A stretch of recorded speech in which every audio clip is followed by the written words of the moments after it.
Who can answer this? What is cause and effect essay? Who can tell me? Me, teacher. Yes, please. Cause and effect essay is the group of paragraphs that write about the reason and the result of the topic. Okay, very good. Yes. Okay, I need one more student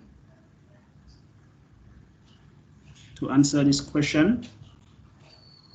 What is cause and effect essay? Okay, please. Right or wrong, it doesn't matter whether you can answer this question or not, please.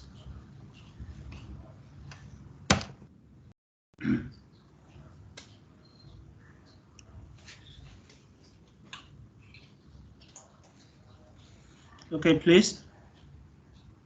Sarat. Hello, Sarat. Yeah, teacher. Okay, yeah, so teacher. what is cause and effect essay, please? Cause effect essay, there with the action, result, relationship. They explain why things happen, you can call cause, and what happened as a result, you can call effect. Okay, that's all. Yes, Archie. Okay, thank you. Okay, so cause and effect essay you have already learned from the last week, but today we just only renews. When we talk about cause and effect essay, you have to refer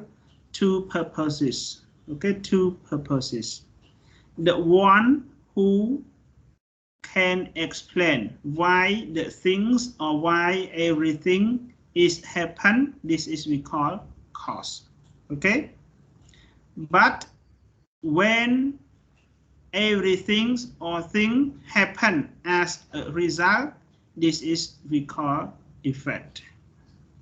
So I give you the simple sentence, it is easy for you to understand. For example, the thing that you can the thing that happen, you can say that if you study hard, you will pass the exam, for example. Okay, so between the sentence, so could you tell me which one is cause and which one is result, please? If you study hard, you will pass the exam. Which one is cause and which one is effect, please? Study hard is cause and pass exam is the result. Excellent. Okay, so the thing that happened, this is we call cause. So if you study hard, this is the thing. This is the activity that you make by yourself to study hard. This is we call cause. But the result of the cause is you pass your exam. Okay, you pass the exam, this is we call the result. And it's also we can say it's effect. Okay, in the essay writing. So this is the definition and the example that link together that make you to understand for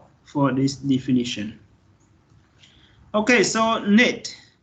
so how many parts of the cause and effect essay writing? Could you tell me, please? How many parts in order to write cause and effect essay? How many parts?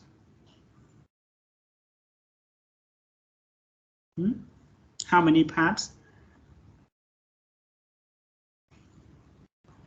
តើ cause ហើយនឹង effect essay យើងចែកចែងជាប្រមាណផ្នែកមានអីខ្លះមើលបងប្អូនណាអាចប្រាប់បានទេ cause ហើយនឹង effect essay មានប៉ុន្មានផ្នែក 4 Okay, 4 what are they មានអីខ្លះ 4 introduction, yes, cause, effect, and conclusion. Introduction, cause and effect, and conclusion. Okay, this is 4. Okay, so I need one more student to answer this. I don't know your answer is right or wrong. I don't know yet. Okay, I need one more student to answer this. Thank you for your answering. So please, the others. There are 3 parts. Okay, what are they? First, introduction. Second, body paragraph. And Yes. third one, conclusion. Okay, very good. Okay, so I don't know the previous answering student. I don't know. So the last one is correct. Actually, when we talk about essay, not only cause and effect essay, not only the comparison essay, not only descriptive essay. So we just divide those essay into 3 parts. The first one is introduction, but inside the introduction, you are make sure to connect or to write with Hawk's introduction. When you talk about cause and effect essay in introduction, so you have to write with Hawk. What is Hawk? Hawk is mean that you write to attract the reader feeling. Okay, to interested in your writing skill. Hawk, you can quote from well-known person, or Hawk, you can use your own style sentence to attract the reader feelings. This is we call Hawk. Okay, but when you write Hawk in cause and effect essay, you have to make sure that your cause and your effect have to interact with the reader feeling. Okay, so this is the point in the introduction or the first part of cause and effect essay. And the second, in the introduction also, you have to make sure that all your information, you have to use the connecting words. What is connecting words? The connecting word, you have to link from one sentence to the other sentence. From one sentence, 2 sentences, 3 sentences, you have to connect together. And one more thing, in the introduction also, you have to make sure that you must or you have to give the historical information that link to your topic. ណាអញ្ចឹងផងដែរនៅក្នុង introduction ហ្នឹងយើងមាន3ចំណុចដែលចំណុចទី1ហ្នឹងគឺបងអូនត្រូវតែសរសេរយ៉ាងម៉េចទាក់ទាញអារម្មណ៍របស់អ្នកអានបើសិនជាបងអូនសរសេរតែងសេចក្តីរបៀបបែប cause ហើយនឹង effect បងអូនត្រូវតែសរសេរយ៉ាងម៉េចទាក់ទាញអារម្មណ៍របស់អ្នកអានហ្នឹងដើម្បីឲ្យគាត់ចាប់អារម្មណ៍ជាមួយនឹងការអានរបស់យើងការសរសេររបស់យើងអាហ្នឹងគេហៅថា cause ហើយនឹង effect essay តោះណាមួយទៀតនៅក្នុងចំណុចនឹងផងដែរ introduction នឹងផងដែរគឺបងអូនត្រូវតែប្រកាសខ្លួនឯងថាអូនត្រូវសរសេរយ៉ាងម៉េចឲ្យមានព័ត៌មានបែបជាលក្ខណៈ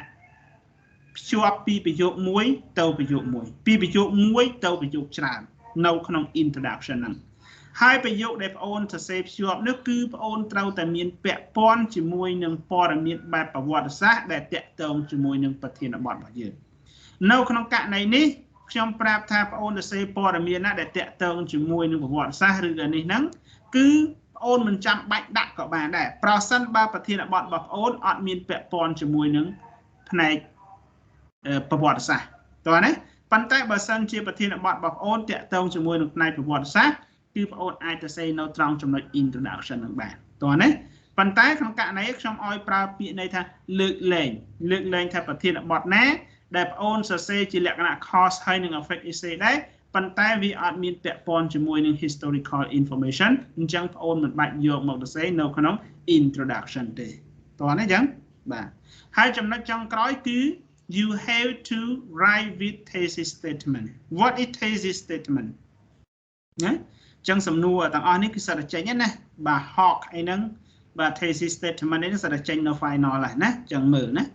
អញ្ចឹង thesis statement ហ្នឹងគឺជាអ្វីដែលបងអូនត្រូវទៅសេឬក៏ប្រមាណមើលទៅថ្ងៃអនាគតណាការប្រមាណមើលរបស់យើង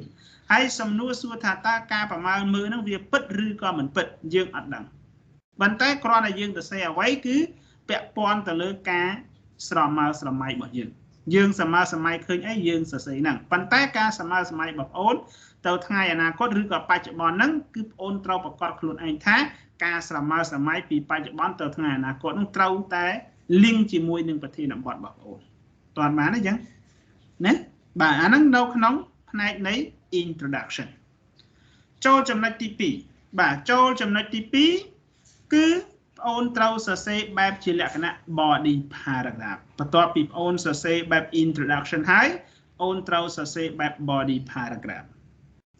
body paragraph នេះគឺវាដូចគ្នាទេសម្រាប់ cause ហើយនឹង effect essay organization គឺវាដូចគ្នាទេ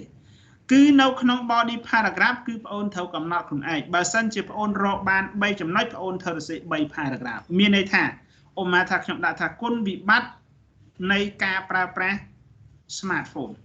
ខ្ញុំបាននិយាយគុណសម្បត្តិទេណាគុណវិបត្តិមានន័យថាផលអាក្រក់ឬក៏ផលអវិជ្ជមាននៃការប្រើប្រាស់ smartphone ខ្ញុំដាក់ទី1ខ្ជះខ្ជាយពេលវេលាអានោះចំណុចដែលខ្ញុំត្រូវនិយាយនៅក្នុង body paragraph ឃើញទេទី1ខ្ជះខ្ជាយពេលវេលា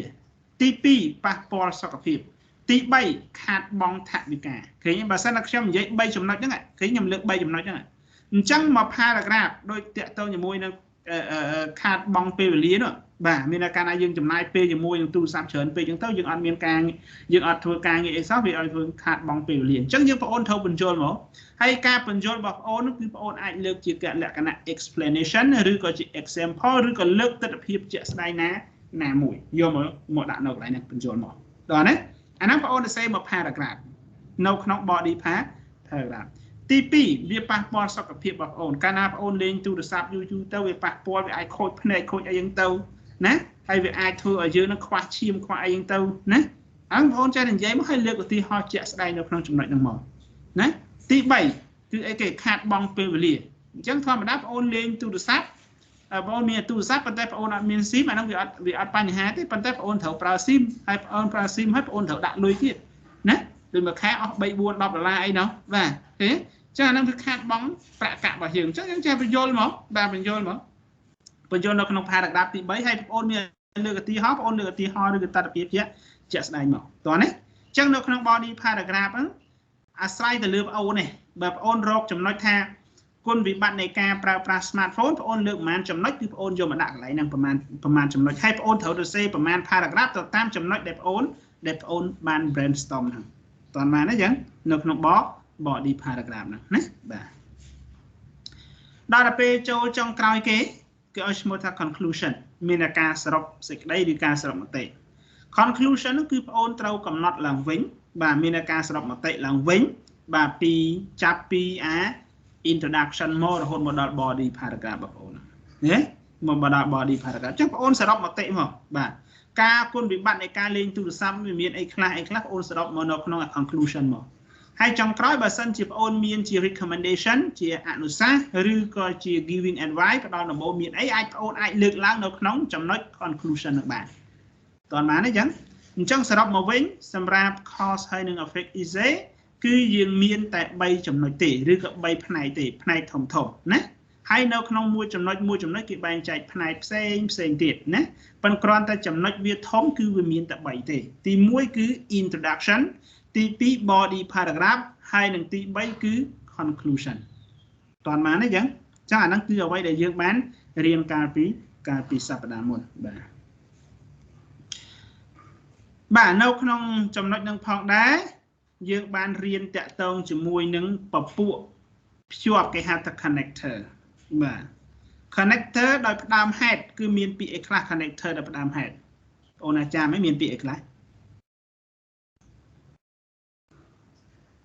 ដែលគេហៅថា cause connector មានពាក្យអីខ្លះ because of sin okay very good okay គឺយើងមានពាក្យពីរគឺមានពាក្យ because ហើយនឹងពាក្យ sin ពាក្យ sin នេះបើសិនវាដើរតួជាលក្ខណៈ connectors ឬគេហៅថាម្យ៉ាងទៀតគឺ subordinating conjunction ចឹងពាក្យ sin នេះយើងអត់បកប្រែថាតាំងពីទេគឺយើងបកប្រែស្មើនឹងពាក្យ because ដែរណាហើយពាក្យ because ហើយនឹង sin នេះយើងនៅដើមប្រយោគក៏បានយើងដាក់នៅពាក្យកណ្ដាលនៃប្រយោគក៏បានប៉ុន្តែបើសិនតែយើងដាក់នៅខាងដើមប្រយោគយើងត្រូវកាត់ comma នៅប្រយោគកណ្ដាលមួយតោះណាកាត់ comma នៅប្រយោគកណ្ដាលមួយខ្ញុំឧទាហរណ៍ថា sin ឬក៏ because the traffic was heavy we were late for class ឃើញទេចឹង sin ហើយនឹង because វានៅខាងមុខប្រយោគចឹងយើងត្រូវកាត់ comma កន្លែង heavy មួយកាត់ heavy ហើយកាត់ comma ហើយបានយើងសេប្រយោគមួយតទៅទៀតឬក៏យើងអាចលើកអាមកប្រយោគ sin ឬក៏ because the traffic was heavy ហ្នឹងយកមកដាក់នៅខាងចុងនៃឬក៏ពាក់កណ្ដាលនៃប្រយោគក៏បានដែរអាហ្នឹងយើងអត់កាត់ comma ទេអញ្ចឹងអាហ្នឹងគឺជាអ្នកដែលភ្ជាប់អត្ថន័យប៉ុន្តែគឺជាអ្នកផ្ដើមហេតុអញ្ចឹងគេមានពាក្យតែពីរទេនៅក្នុងករណីនេះគឺពាក្យ because ហើយនឹងពាក្យ sin តោះនេះឲ្យចាំណាព្រោះអាទាំងអស់ហ្នឹងគឺជាអ្វីដែលយើងត្រូវតែយកទៅសរសេរនៅក្នុងមុខវិជ្ជា writing របស់យើងណាប្រឡងសត្វមានណាបាទមួយទៀត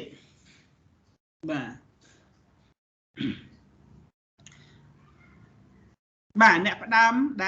មហេតុដែរប៉ុន្តែអ្នកផ្ដើមហេតុវាប្រើបានតែជាមួយនឹងនាមឬក៏ជាមួយនឹង noun phrase ទេប្រើបានជាមួយនាមហើយជាមួយនឹង noun phrase ទេតើមានពាក្យអីខ្លះដែលប្រើបានជាមួយនាមឬក៏ noun phrase វាដើរតួជា connector ដែរអ្នកភ្ជាប់ដែរមានអ្នកតភ្ជាប់ដែរប៉ុន្តែវាប្រើបានជាមួយនាមឬក៏ជា noun phrase ទេតើវាមានពាក្យអីខ្លះbecome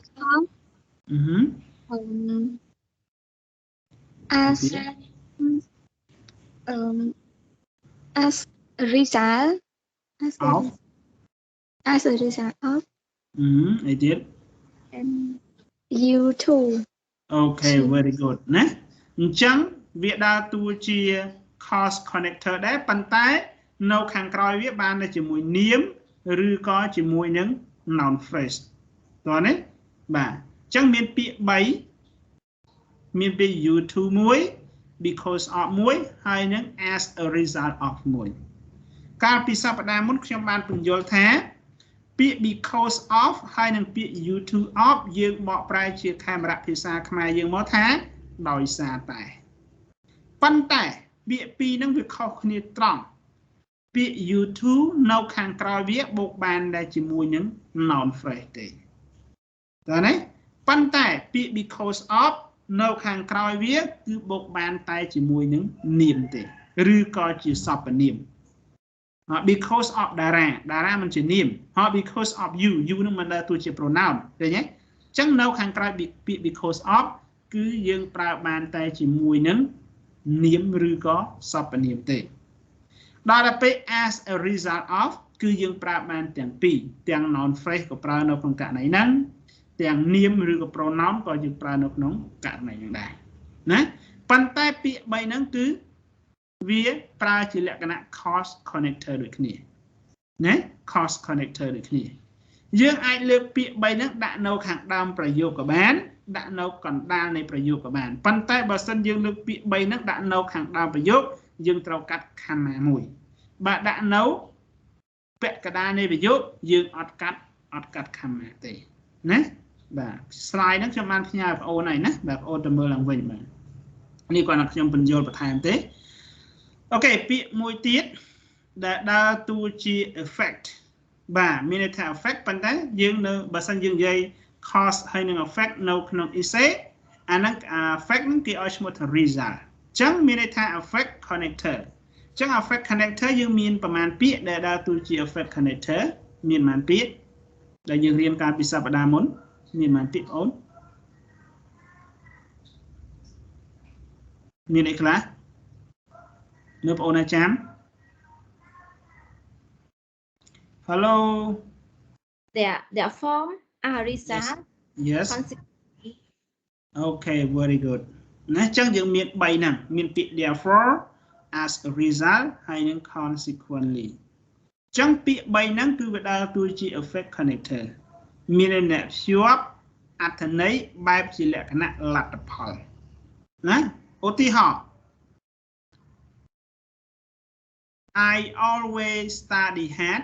បងអូនចង់ដាក់ semicolon ក៏បានបងអូនចង់ដាក់ full stop ក៏បានបងអូនទៅសេបានពី style ណាបាទខ្ញុំថា I always study hard ខ្ញុំដាក់ full stop consequently ខ្ញុំកាត់ comma មួយ I passed the exam ឃើញទេខ្ញុំតែងតែប្រឹងប្រែងរៀនសូត្រឬក៏ខិតខំប្រឹងប្រែងរៀ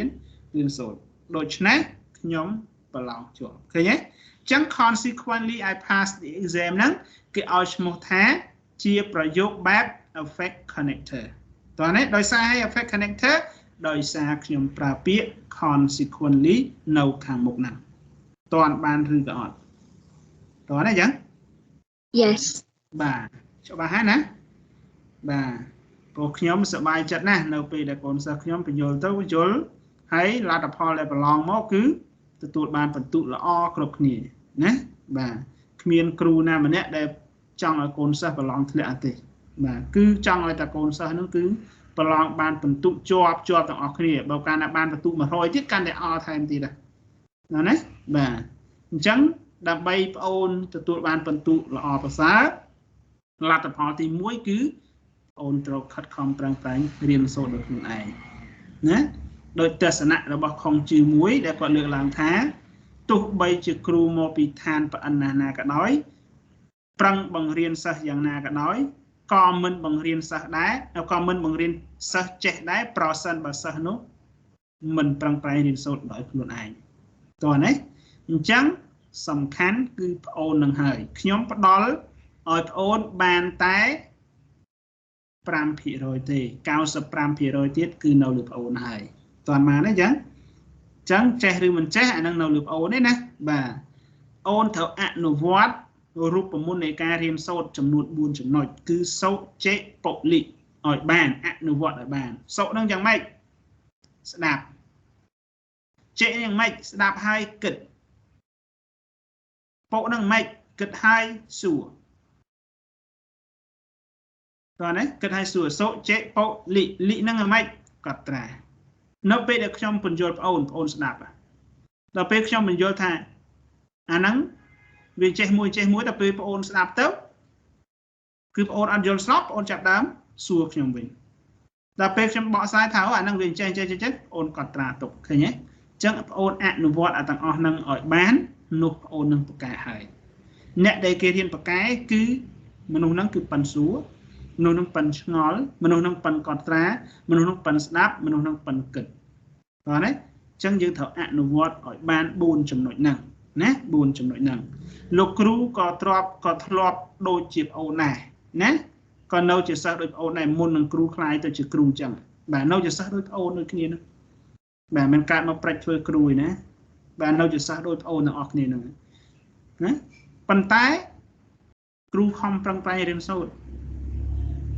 ចំនួនគ្រូអត់មានបានអញ្ចឹងទេបាទអត់មានបានរៀនសូត្រអញ្ចឹងទេទូរស័ព្ទទំនើបអីរៀនតាមអនឡាញឬអញ្ចឹងទេហើយចំនួនគ្រូហ្នឹងក៏អត់មានគ្រូណាធ្វើ slide ដែរកត់ដាគ្រៀនមកដល់ផ្ទះលោកគ្រូឲ្យសង្ខេបសភៅទៀតតើណាសង្ខេបមេរៀនទៀតបាទហើយកត់ដល់មួយថ្ងៃនិយាយពីដៃទាន់បាត់ស្នាមឯដៃនេះបាទទាន់បាត់ស្នាមប៉ោមួយហៀងនេះបាទចុះយើងប្រឹងសរសេរនោះបាទ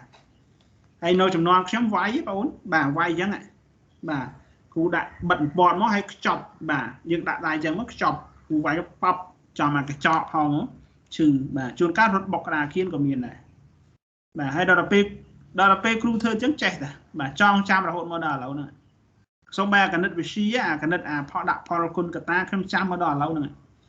a បូក b លើកជាក្រេស្មើ a ការ៉េបូក 2a b បូក b ការ៉េខ្ញុំចាំរហូតមកដល់ឥឡូវហ្នឹងអាហ្នឹងហើយដោយសារលោកគ្រូគាត់វាយបាទគាត់វាយគឺចង់ឲ្យយើងចេះបាទក៏ឲ្យយើងសូត្របើសូត្រអត់ចេញគឺត្រូវឈរជើងមួយហើយចំនួនហ្នឹងអត់ដូចគ្រូឡើយទេណាចំនួនហ្នឹងគ្រូវាយសារៈបែកឈាមតាមពតអីនោះបាទណាចំនួនហ្នឹងបាទចឹងបើថាចំនួនបងអូនគឺស្រួលហើយបាទទូរស័ព្ទសម្ភារៈទំនើបមានឧបករណ៍នៃការរៀនសូត្រគឺមានទាំងអស់អញ្ចឹងបងអូនត្រូវខិតខំប្រឹងប្រែងរៀនសូត្រណាយើងអត់មានការអីច្រើនទេណាបាទតែមុខទៀតនឹងខ្លាយទៅជាឪពុកម្ដាយគេអស់មិនដែលសូវបានរៀនណាបាទហ្នឹងហើយចឹងកុំឲ្យទាំងអស់ហ្នឹងវាកន្លងផុតទៅណាបាទត តោះដើម្បីកុំឲ្យខាតពេលច្រើនខ្ញុំចូលមេរៀនចុងក្រោយ chapter 7 បាទហើយយើងសល់ពេល3សប្តាហ៍ទៀតយើងនឹងជជែកគ្នាតាក់ទងជាមួយនឹងលំហាត់របស់យើងដែលយើងត្រូវតែប្រឡងដាក់ប្រឡងនៅក្នុង final របស់យើងណាខ្ញុំរៀបចំលំហាត់ឲ្យតាមមេរៀនតាម chapter នីមួយៗបងប្អូនមានបាន print ចងក្រងជាសភៅសរសេរលើនឹងហ្នឹងឯងធ្វើបានអីខ្លះនៅឯងដាណេតបានធ្វើនៅដាណេតវ៉ាន់ដាណេតមានបានធ្វើខ្លះហ៎ហៅលោកគ្រូអ៊ីនធឺណិតគាត់ slow ទៀតហើយមើលទៅអូខេតោះបញ្ញពេជ្រយើងបានធ្វើខ្លះបញ្ញពេជ្រខ្ញុំអត់បាន print ចេញមកធ្វើហងហ្នឹងយើង print ចេញទៅ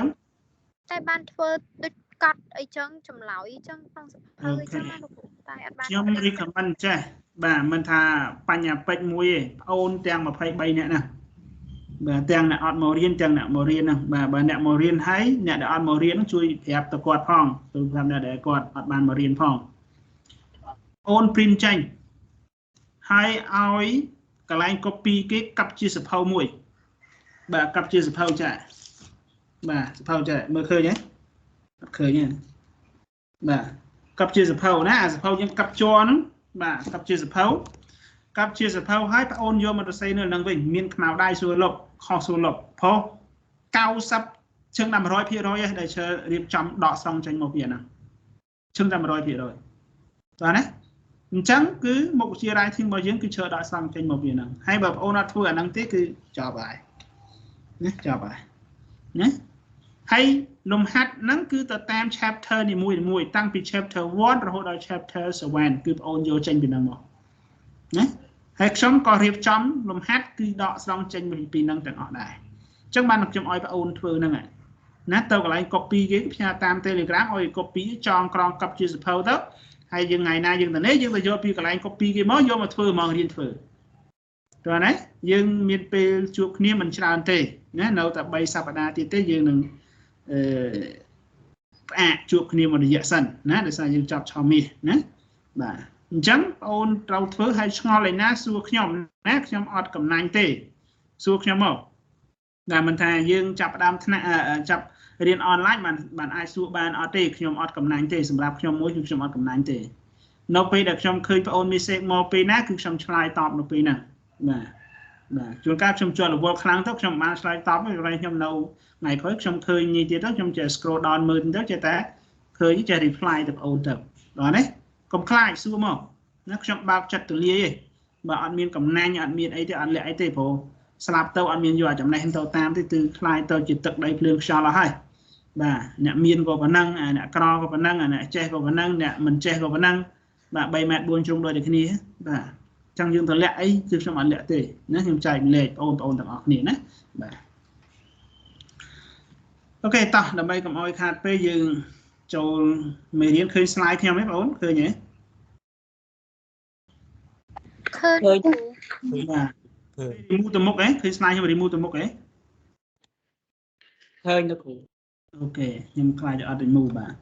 តោះថ្ងៃនេះយើងចូល chapter ចុងក្រោយគឺ chapter 7បាទដែល chapter 7នេះគឺយើងរៀនតាក់ទងជាមួយនឹង classification essays បាទយើងធ្លាប់រៀន classification paragraph ហើយណាហេតុអីបានគេឲ្យយើងរៀន paragraph មុនដោយសារ paragraph វាតិចជាង essay អញ្ចឹងបើប្រយោគវាមានធំបើថា essay មានដល់20ប្រយោគ paragraph មានធំ10ប្រយោគទេគឺពាក់កណ្ដាលនៃ essay ណា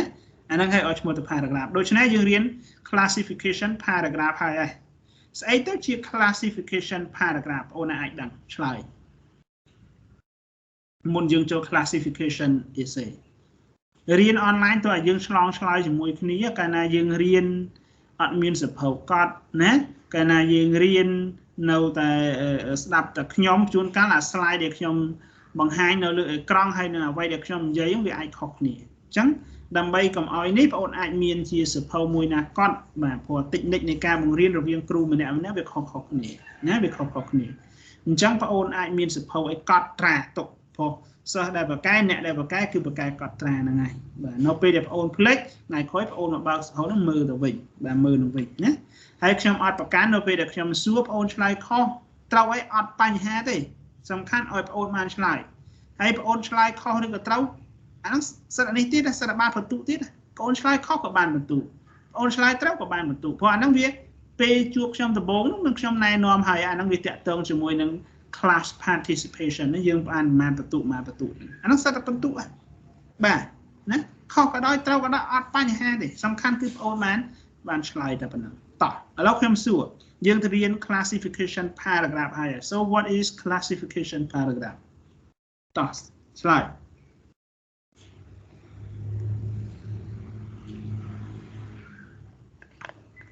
ស្ដាប់ខ្ញុំលឺហ៎បងមិនស្ងាត់ចឹងស្ដាប់លឺលោកគ្រូclassification paragraph ហ្នឹងជា paragraph ដែលទៅសេចែកវាថាចែកថ្នាក់ឬមួយក៏ប្រភេទអីមួយរបស់ប្រធានបទមួយអញ្ចឹងលោកគ្រូ Okay very good okay it's possible you should speak in English it's possible okay yes thank you very good okay I need one more student to answer this question please តោះខ្ញុំត្រូវការបងប្អូនម្នាក់ទៀតក្នុងការឆ្លើយនៅសំណួរហ្នឹង What is classification paragraph Classification paragraph is a paragraph that separate idea into specific category. Okay, very good. Okay, I need the last one student to answer my question. What is classification paragraph, please?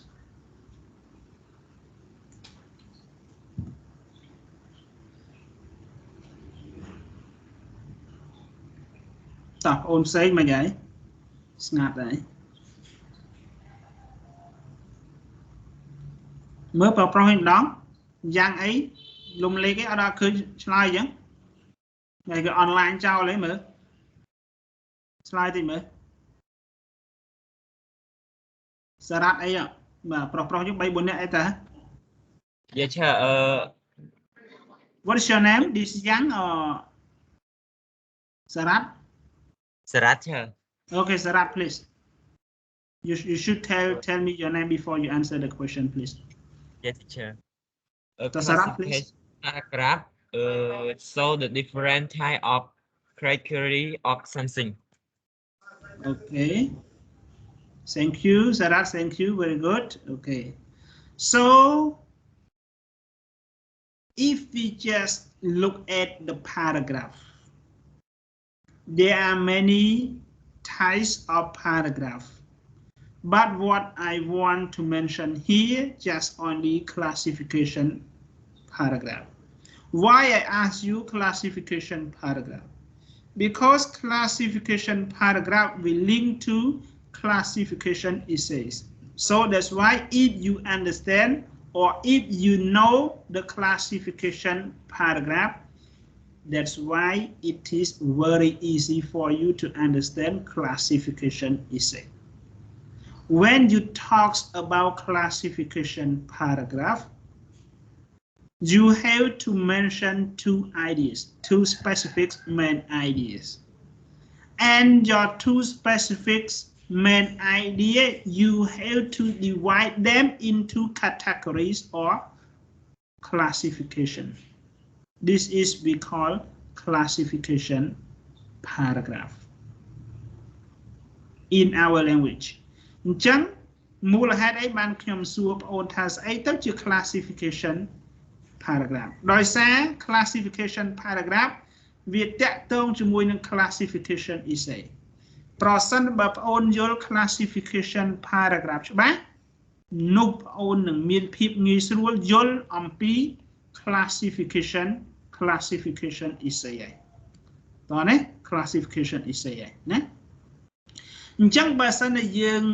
មើលទៅលើ classification paragraph គឺបងអូនត្រូវតែផ្ដល់នៅគំនិតសំខាន់ចំនួន2ហើយគំនិតសំខាន់ចំនួន2ឬក៏ចំនួនច្រើនរបស់បងអូនដែលបងអូនត្រូវសរសេរហ្នឹងបងអូនត្រូវតែបែងចែកវា ជាចំណាត់ថ្នាក់ឬក៏ជាថ្នាក់អាចទី1ទី2ទី3យ៉ាងទៅតាមគំនិតទៅតាមការ brainstorm របស់បងប្អូនអញ្ចឹងអានឹងឲ្យគេឲ្យឈ្មោះថា classification paragraph នៅក្នុង classification paragraph បើបងប្អូនយល់ច្បាស់នោះ classification essay យល់កាន់តែច្បាស់ទៀតអត់ខុសគ្នាទេអញ្ចឹងថ្ងៃនេះយើងនឹងរៀនអំពី chapter 7 ដែលជា chapter ចុងក្រោយគេសម្រាប់មុខវិជ្ជារបស់យើង ENG 204ណាអញ្ចឹង classification essay ណា classification essay so in here chapters outline in the chapter you have to study in two parts the first one is classification essay organization and the second is language focus language focus we divide it in 3 parts the first one is classification essay connectors second is passive voice and the last one is adjective clause okay adjective clause so in the chapters we will cover all these parts okay so do you see my slide remove or not ឃើញ slide ខ្ញុំរត់ទៅមុខទៀតទេឃើញទេ okay ខ្ញុំមក okay so learning objectives after we completed this lesson so what will you get it from this lesson so the first one is you have to write a well-structured classification essay okay you have already learned classification paragraph but in here you have to learn the others classification that we call classification essay so in these chapters you will cover with a well-structured classification essay this is the first one what you expect from the last chapter and the second use connectors in classification essay in the chapter you also can use the other connectors in classification essay as well and number 3 you also use the passive voice correctly what is passive voice so in the chapter you will cover in this passive voice and number 4 you will identify defining and non-defining clause what is defining and non-defining clause so in the chapter we'll tell you in details okay we'll tell you in details in the defining and non-defining clause and the last objective is you also use defining and non-defining clause in your writing skill correctly okay so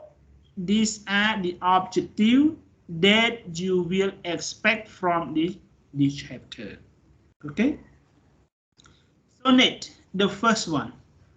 classification essay organization okay classification essay organization so number 1 when we talk about classification essay organization we must include all categories what is category category is mean that classification that pertains to the main item that is being classified okay being classified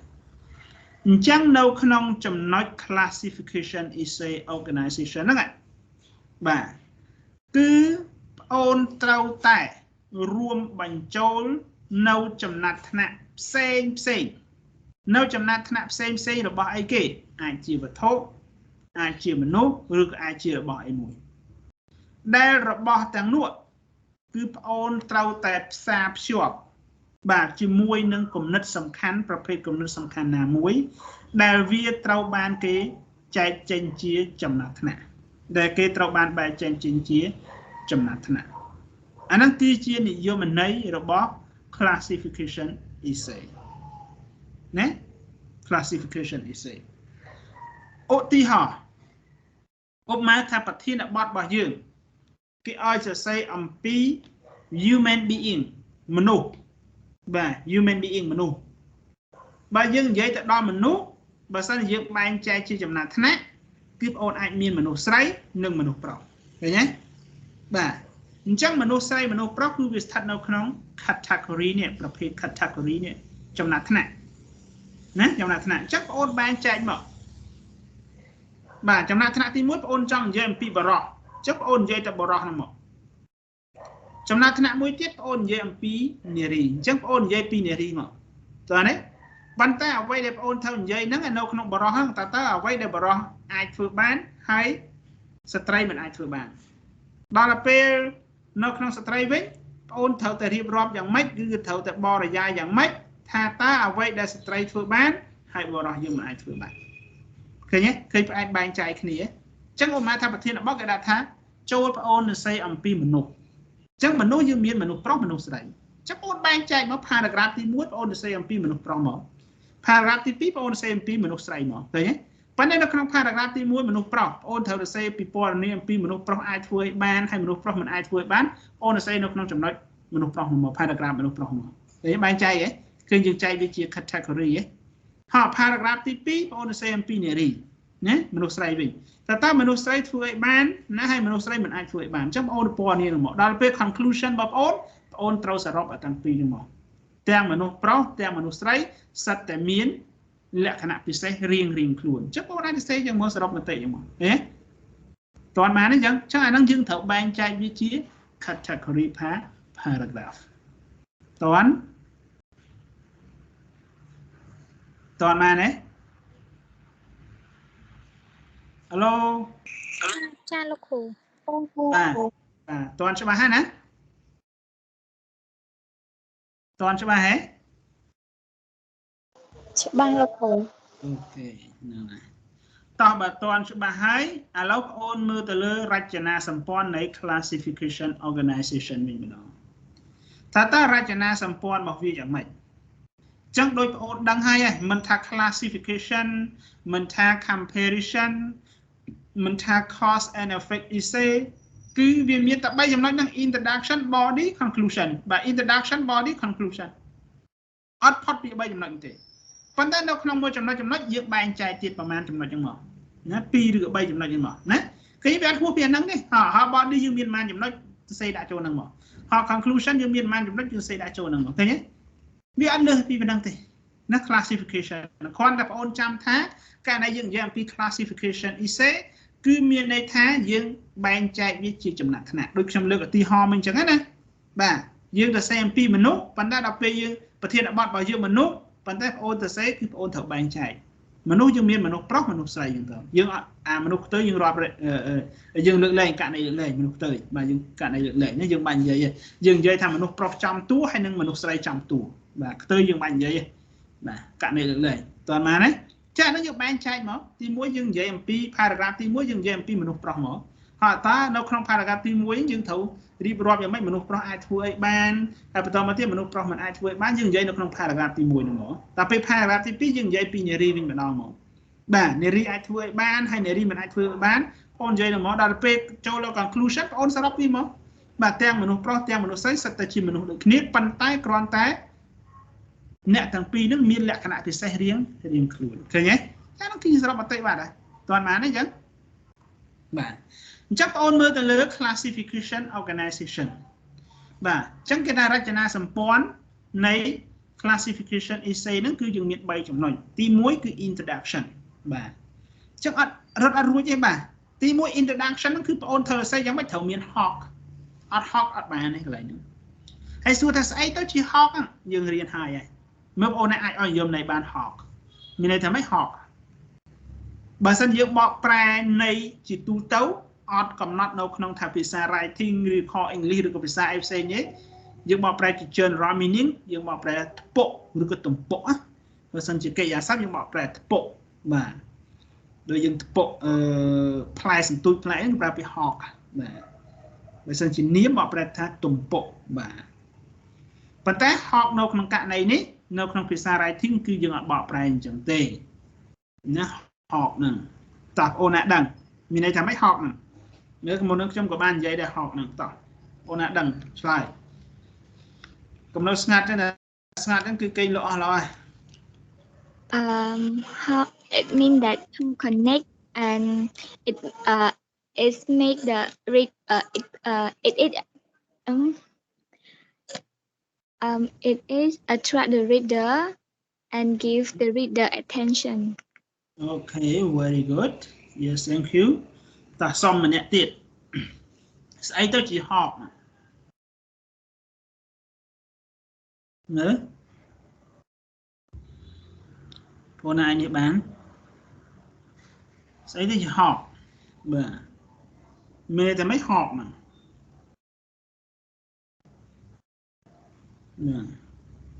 មានតែមិនមើលលេខលំលេខនៅហ្នឹងលេខលំលេខ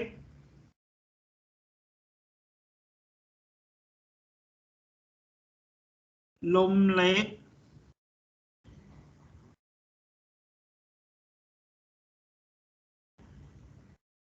យ៉ាង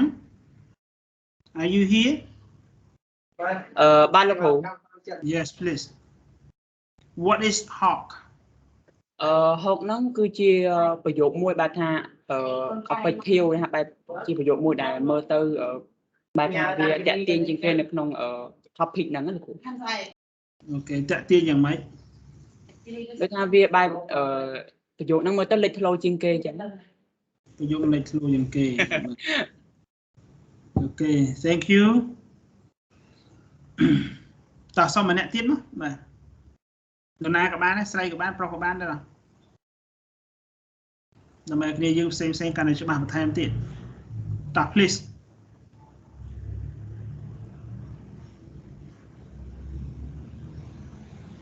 បាទលឿនកុំខ្លាច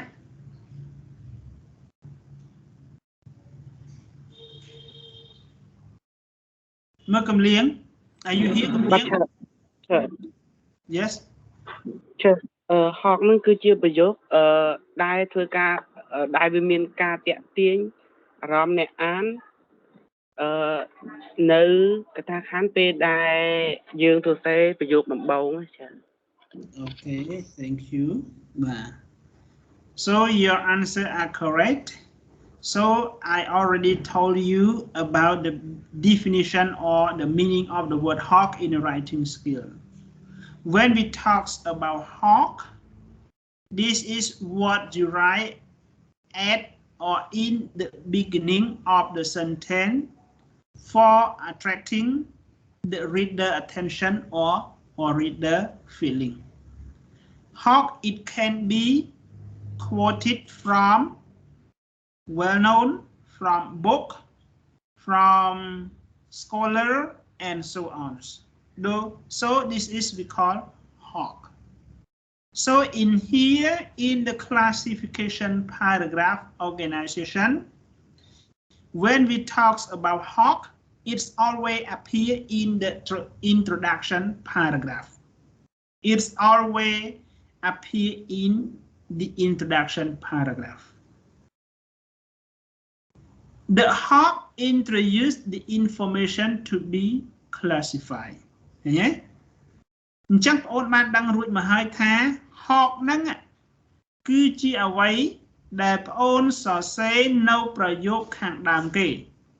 ហើយអ្វីដែលបងអូនសរសេរហ្នឹងគឺបងអូនគោលបំណងរបស់បងអូនគឺចង់តាក់ទាញអារម្មណ៍របស់អ្នកអានឲ្យគេចាប់អារម្មណ៍ទៅលើការសរសេររបស់យើងអាហ្នឹងគេឲ្យឈ្មោះថា hawk ហើយប៉ុន្តែ hawk ហ្នឹងវាតែងតែលេចឡើង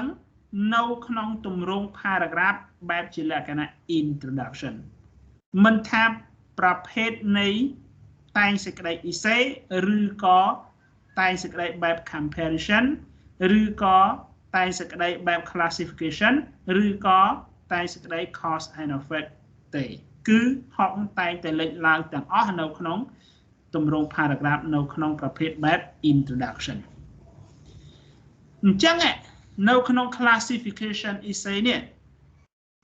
គឺបងអូនត្រូវតែចាប់ផ្ដើមជាមួយនឹងពាក្យហកហើយពាក្យហកហ្នឹងគឺត្រូវតែចាប់ផ្ដើមជាមួយព័ត៌មានទាំងឡាយណាដែលបងអូនត្រូវបែងចែកវាជាចំណាត់ថ្នាក់បាទជាចំណាត់ថ្នាក់បាទឧបមាថាខ្ញុំឧទាហរណ៍ដែរចុះបាទកុំឲ្យបងអូនយល់អីវិញឆ្ងាយគេឲ្យបងអូនទៅសេអំពីមនុស្សបាទ human being អញ្ចឹងកន្លែងហ្នឹងបងអូនអាចទៅសេយ៉ាងម៉េចឲ្យគេចាប់អារម្មណ៍សេហកតិចមកមុនបងអូនបែងចែកកន្លែងហ្នឹងឲ្យទៅជាចំណាត់ថ្នាក់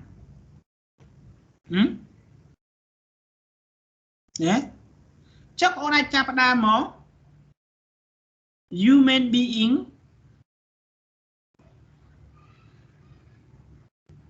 is always white and black and yellow យើងអាចនិយាយថាអញ្ចឹងhuman being always appears in white, black, and yellow skins on their body ឃើញទេអញ្ចឹងគេថាមនុស្សតែងតែលេចរូបរាងឡើងជាស្បែកសស្បែកខ្មៅឬក៏ប្រភេទស្បែកលឿងឃើញទេអញ្ចឹងកន្លែងហ្នឹងគ្រាន់តែយើងទៅសេកន្លែងហ្នឹងយើងអាចចាប់អារម្មណ៍ទាក់ទាញអារម្មណ៍របស់អ្នកអានឲ្យគេចាប់អារម្មណ៍ទៅលើប្រធានបទរបស់យើងបាទដែរឃើញទេអាហ្នឹងហកគេហៅហកឃើញទេហកមិនចាំបាច់តើបងអូនដកស្រង់ចេញពីសភៅហកមិនចាំបាច់តែបងអូនដកស្រង់ចេញពីសម្ដីរបស់អ្នកនិពន្ធល្បីៗទេហកមិនចាំបាច់តែបងអូនដកស្រង់ចេញពីអ្នកប្រាជ្ញល្បីៗទេ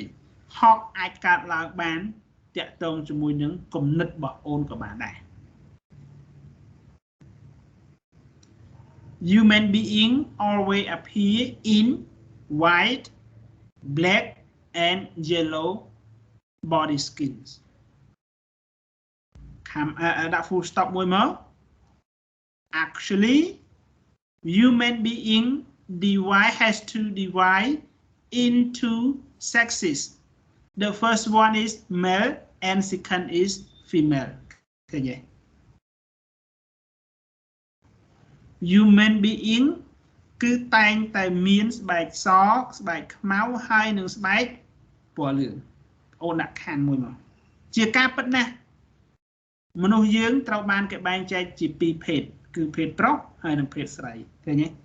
អូនទៅសេប៉ុណ្ណឹងគឺចូលនៅក្នុង classification បាទឃើញទេ classification បងប្អូនបានបែងចែកភេទប្រុសភេទស្រីដល់ទៅពេលបងអូនយកមកសរសេរនៅក្នុង body paragraph នេះបងអូនសរសេរ paragraph ទី1បាទ paragraph ទី1គឺបងអូនសរសេរភេទ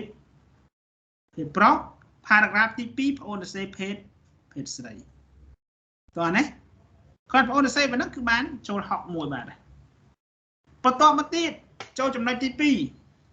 connecting information includes a general statement អញ្ចឹងបងអូនត្រូវតែប្រកាសខ្លួនឯងថានៅពេលដែលបងអូនបែងចែកជាភេទប្រុសភេទស្រីហើយបងអូនត្រូវមានប្រយោគឬក៏មានព័ត៌មានអីមួយដើម្បីភ្ជាប់ជាមួយនឹងអាភេទប្រុសភេទស្រីហ្នឹងបងអូននិយាយជារួមសិនហើយប្រយោគដែលបងអូនអាចទៅសេនៅក្នុងចំណុចហ្នឹងបានគឺអាចវាជាសេចក្តីថ្លែងការណ៍ឬក៏ជាប្រយោគបែបជាលក្ខណៈទូទៅឬក៏ប្រយោគដែលផ្ដល់ឲ្យជាលក្ខណៈរូបភាពដ៏ទូលំទូលាយនៃបញ្ហាណាមួយដែលយើងត្រូវតែលើកយកមកពិភាក្សាគ្នាឃើញទេសរុបម្ដងទៀតក្នុងត្រីទី2ដែលស្ថិតនៅក្នុង introduction នឹងផងដែរគឺបងអូនត្រូវតែមានព័ត៌មានណាមួយដើម្បីភ្ជាប់ពីប្រយោគខាងដើមនេះបាទដែលខ្ញុំនិយាយមិញថាបែងចែកជាភេទប្រុសភេទស្រីនេះបាទគឺបងអូនត្រូវតែមាន connecting information ស្អីទៅជា connecting information គឺវាអាចជាព័ត៌មានទូទៅឬក៏អាចជាព័ត៌មានទាំងឡាយណាដែលផ្ដល់នូវរូបភាពមួយដ៏ទូលំទូលាយនៃប្រធានបទរបស់យើងដែលយើងត្រូវយកមកសរសេរនៅក្នុងចំណុចហ្នឹងតើត្រីទី2តើអត់ bà nè xén bà ta bà toàn hai nhóm châu tre tỷ 7 bà nấuក្នុង introduction នឹងផងដែរគឺប្អូនត្រូវសរសេរយ៉ាងម៉េចគឺត្រូវសរសេរភ្ជាប់ជាមួយនឹង thesis statement ហើយសំណួរសួរថាស្អីទៅជា thesis statement យើងរៀនហើយដែរនៅក្នុងមេរៀនមុន What is thesis statement តើបងប្អូនណាដឹងឆ្លើយបងប្អូនណាដឹងឆ្លើយស្អីទៅជា thesis statement Hurry up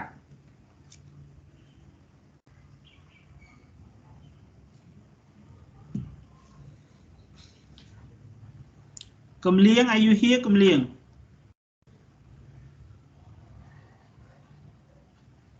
Hello cầm liêng Panya pech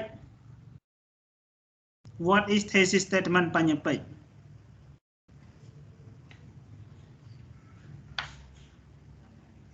ពេលខ្ញុំសួរសំណួរអញ្ចឹងអត់ឆ្លើយទេបាទ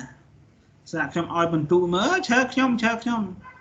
មើលញាប់ឆ្អេកដល់ពេលសួរអញ្ចឹងម្នាក់ស្ងាត់ដល់ជ្រាបបាទសួរហ្នឹងស្រាប់តែបន្ទូហ្នឹងបាទស្រាប់តែបន្ទូពេលខ្លះគាត់ថាខ្ញុំប្រាប់មុនអញ្ចឹងទៅពេលខ្លះក៏ខ្ញុំអត់ប្រាប់មុនអញ្ចឹងទៅប៉ុន្តែស្រាប់តែបន្ទូបាទ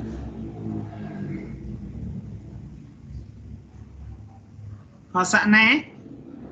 are you here, Sakna?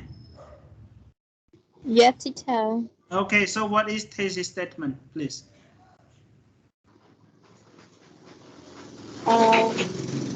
Thesis statement, the main point are clearly stated in the statement. Again, some đòn tiết.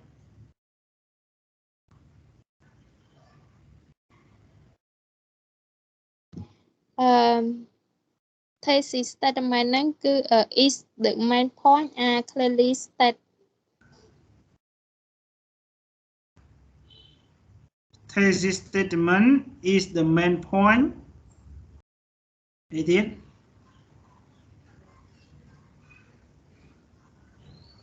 is the main points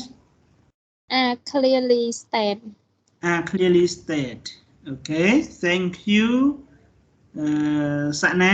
yeah. And Nick, Red Penny. Are you here, Red Penny? What is thesis statement?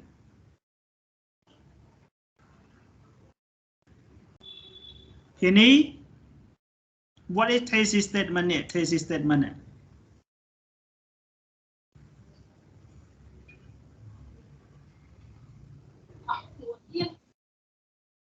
Are you here, Penny? Okay. Raksa. Okay, Raksa.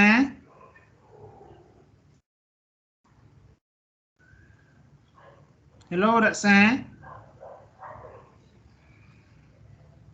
Raksa plieng teacher. Okay, plieng tiệt à. Bà. Danet, one Danet.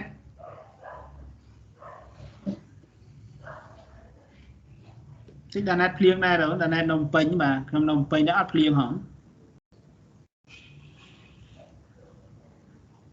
Họ sẽ Paul.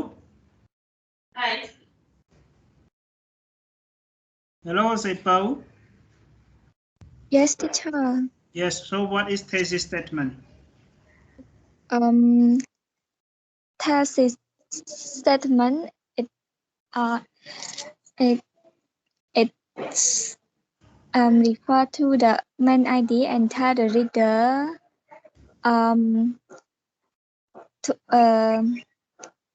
to understand the topic.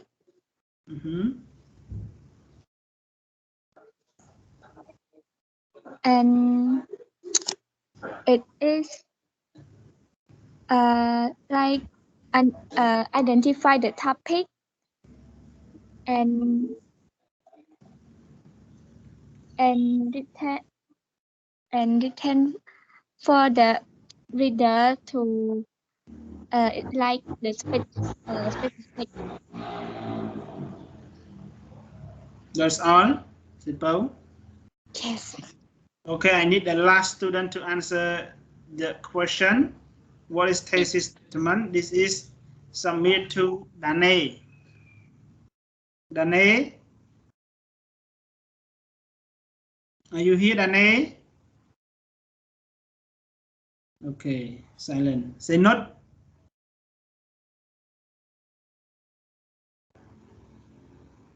Say not, are you here? Hello, Chair. Yes, Yes. Yes, say not, eh? Okay, say not, please. So what is thesis statement? Yes, Charlie,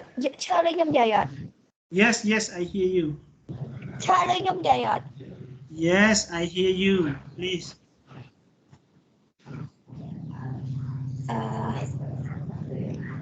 Thesis statement Yes, yes. thesis statement clearly identifies the topic being discussed, includes the point discussed in the papers, and is written for specific audience. Okay, thank you.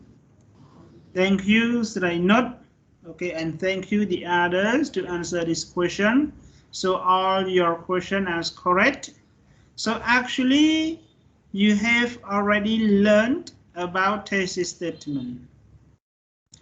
If we talk about thesis statement, you have to give your sentence, your main sentence, in order to imagine from now on to the future. This is if we give in the short meanings or short answers. ចឹងបងអូនគ្រាន់តែចាំតែប៉ុណ្ណេះទៅ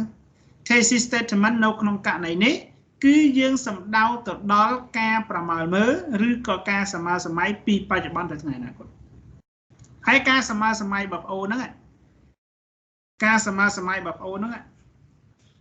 គឺយើងអត់ប្រកាសថាវាពិតឬក៏មិនពិតទេយើងអត់ផ្ដោតសំខាន់ទៅលើហ្នឹងទេប៉ុន្តែគ្រាន់តែការសមាសម័យឬការប្រមាលមើលរបស់បងអូនពីបច្ចុប្បន្នទៅថ្ងៃអនាគតហ្នឹងគឺវាត្រូវតែស្ដែងចេញឲ្យឃើញនៅ topic របស់បងអូនហើយនឹង controlling idea ណា topic របស់បងអូនហើយនឹង controlling idea នៅក្នុងករណីនេះតើបានទេម្ដងទៀតករណីយើងនិយាយអំពី thesis statement is what you imagine from present till future. This is we call thesis statement, and we never consider all the situation what you imagine from present to the future, right or wrong. We never consider like that. Okay. When you write in the introduction sentence, you have to contain the topic and the controlling idea for the whole essay. What is controlling idea? You have already learned about controlling idea. So I want to renew step by step related to the words, because all these phrases or words, it will appear for your final exam. So I want you to be clear all what I ask you. Okay, all what I ask you. Like thesis statement, like hawk, like controlling idea. So this is what it will appear for your final exam. So my next question, what is controlling idea? Sarat. Okay, this question I give to Sarat. Please, Sarat.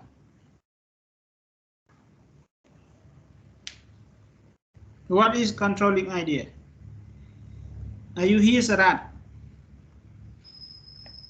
Teacher, yeah, Yes. I hear you. Yes, please. Controlling idea is the main topic in the direction that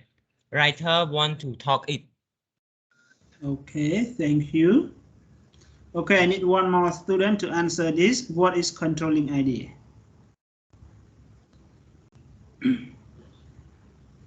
Okay, mà giang bài đã online cho này bà rồi đào tận này thì là bà đã online cho lấy cứ bà ai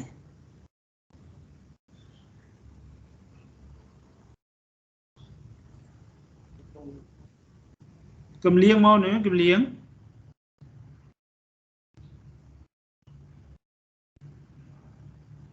hello cho lết lum lết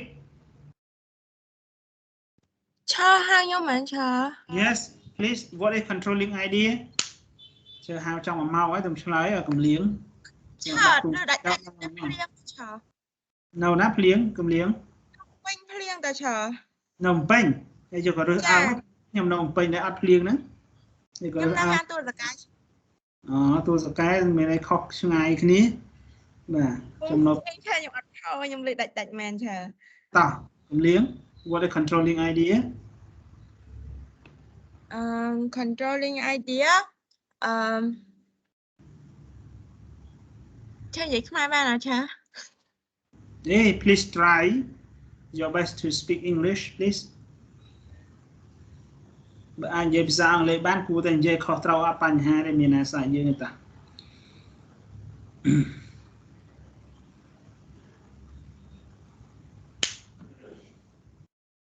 that's a controlling idea